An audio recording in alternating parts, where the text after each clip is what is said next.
बड़े बेआबरू होके तेरे कूचे से हम निकले। आपने ये शेर सुना होगा। ये शेर पूरी तरह से जो दिल्ली के पूर्व सीएम है अरविंद केजरीवाल, उनके ऊपर फिट बैठता है। दोस्तों, आप जानते हैं कि अरविंद केजरीवाल काफी टाइम तक जेल में रहे और जब तक वो जेल में रहे काफी दबाव पड़ा उनके ऊपर कि वो सीएम पद को छोड़ दें और किसी और को सीएम बना दें, क्योंकि दिल्ली का पूरा कारोबार जो काम है वो ठप हो गया था। सीएम जेल में है, कोई फाइल नहीं साइन कर सकते, कोई उनकी मीटिंग जेल के अंदर नहीं हो सकती। लेकिन केजरीवाल अपने जिद पर अड़े रहे।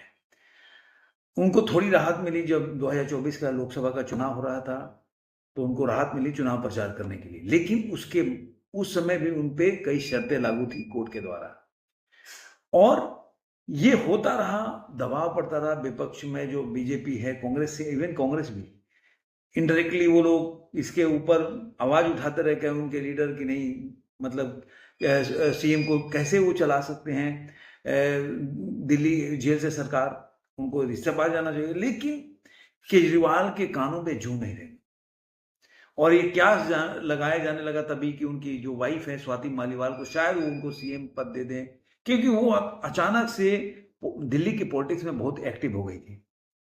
लेकिन फिर भी कुछ नहीं हुआ। इन बिटवीन आपने देखा होगा कि स्वाति मालीवाल, विभा कुमार का एक अलग ही स्टोरी चला, लेकिन सबके बावजूद वो दिल्ली के सीएम बने रहे, उन्होंने इस्तीफा नहीं दिया। लेकिन अब जब 2024 के चुनाव के बाद उनको एक बड़ा सेटबैक लगा। अब आप, कई लोग सवाल पूछते हैं कि अरे सेटबैक कैसे लगा? पहले भी आम आदमी पार्टी जो है दिल्ली का जो लोकसभा का चुनाव है उसमें सातों के सातों सीट हार गई थी। तो इस बार में क्या सेटबैक है, क्या बड़ी बात है? इस बार इसलिए सेटबैक है कि इस समय वो कांग्रेस के साथ मिलकर चुनाव लड़ी, उसके बावजूद भी वो हार गई। आप सोचिए कि कांग्रेस और आम आदमी पार्टी का गठबंधन हुआ, दोनों साथ मिलकर लड़े, उसके बाद भी बीजेपी से वो लोग सातों के सातों सीट हार गए। तो ये अपने आप में खतरे की घंटी है अरविंद केजरीवाल के लिए। और जिस तरह से उनके ऊपर उनका एक इमेज था अरविंद केजरीवाल का कि ईमानदार है, जिसको हमेशा कट्टर ईमानदार करके भुनाते थे, वो कहीं ना कहीं डेंट होने लगा। तो अरविंद केजरीवाल के पास इस वक्त वो, एक बोल सकते हैं कि कोई रास्ता नहीं दिख रहा था कि किस तरह अपने जो इमेज गिर रहा है दिल्ली के अंदर। देखिए, आम आदमी पार्टी तो मतलब कहने को तो बोलते हैं कि गली गली में उनके वर्कर हैं, तो फीडबैक तो मिलता ही होगा। तो फीडबैक में ये हुआ कि अरविंद केजरीवाल का जो इमेज है उस पर काफी डेंट पड़ा है और लोग नाराज हैं। तो अब जो चुनाव होने वाले हैं असेंबली इलेक्शन का, उसमें इनको खामियाजा भुगतना पड़ सकता है। तो अरविंद केजरीवाल करे तो करे क्या? अब जेल से तो उनको जब बाहर छोड़ा, मतलब अभी उनको बेल पे बाहर है, तो अब उनके पास कोई रास्ता नहीं था। तो उन्होंने क्या किया? उन्होंने एक मास्टर प्लान बनाया कि पहले क्या करते हैं कि सीएम किसी अपने, जिस तरह से कठपुतली को बना दे कि मेरे हिसाब से कार्य करे, और क्योंकि मैं कोई काम करूंगा नहीं, अभी जो भी 5-6 महीना टाइम बचा हुआ है चुनाव में, उसमें कुछ ऐसे रेवड़ी या ऐसे कुछ मतलब काम लेके आऊं जिससे कि मैं जनता के बीच जाकर और इस चीज को भुना सकूं कि मेरे को वोट दो। तो उसके लिए आपको काम करना पड़ेगा 5-6 महीना तक, और ये बोल भी रहे कि 5-6 महीने के बाद जो दोबारा आप लोग चुनेंगे तो मैं सीएम बनूंगा। तो किसी तरह वो चाहते थे 5-6 महीने में कुछ ऐसा करके जाऊं जिससे कि मैं जनता के बीच जा सकूं और चुनाव में उनको लुभा सकूं। इसके लिए उनको कार्य करने के लिए मंत्रालय जाते हैं, या जो उनके ऊपर जो भी जो बैन लगे या शर्तें लगी वो नहीं होना चाहिए था। तो उन्होंने उनके नजर में कोई नहीं देखा, इसीलिए उन्होंने मनीष सिसोदिया के लिए भी बोला कि हम लोग कोई भी पद नहीं लेंगे। तो मनीष सिसोदिया को भी साफ कर दिया, क्योंकि उनको पूरी अंदेशा था कि मनीष सिसोदिया अगर बनेगा तो शायद वो, उसमें पहले से डिप्टी सीएम है और वो पहले से हैंडल कर रहा है आम आदमी पार्टी के कई, मतलब अरविंद केजरीवाल को सेकंड नंबर हुआ संजय सिंह है, तो आम आदमी पार्टी को पहले से उसके वर्कर को हैंडल कर रहा है, बातचीत है, तो वो कल को मेरे हाथ से निकल सकता है परिस्थितियां। तो उन्होंने क्या किया कि जो आतिशी मरलेना है उनको बना दिया। अब आतिशी मरलेना बनने के बाद देखिए, अंदर ऐसा कोई व्यक्ति जो पॉलिटिक्स में आता है महत्वाकांक्षी होता है, वो चाहता है सीएम पीएम का पद चाहे, अगर उसको नहीं मिलेगा तो कुछ बोलेगा नहीं। हम पब्लिक में तो जब तक पार्टी नहीं छोड़ेगा तब तो यही बोलेगा कि नहीं सही हो रहा है, हम सब एकजुट है, वो सब बोलते हैं, लेकिन सबको बुरा लगता है। तो अब जब अरविंद केजरीवाल ने इनको सीएम बना दिया, अब मेन मुद्दा आ गया इनको घर खाली खाना। इसलिए मैंने बोला ना कि बड़े बेआबरू होकर तेरे घर से निकले। तो इनका दूसरा सेकंड था, पहले इन्होंने नैरेटिव चलाने का प्रयास किया कि इनके ऊपर थ्रेट है, इनके जान का खतरा हो सकता है, कि किसी तरह से मतलब घर में रह सकूं इसके बहाने।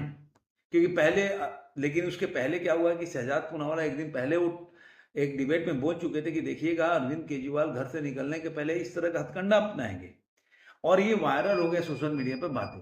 तो उनके पास भी सेफ फेटिंग जो फेस सेविंग के लिए कुछ नहीं था, इसलिए अरविंद केजरीवाल को अब वहां से घर छोड़ना ही था।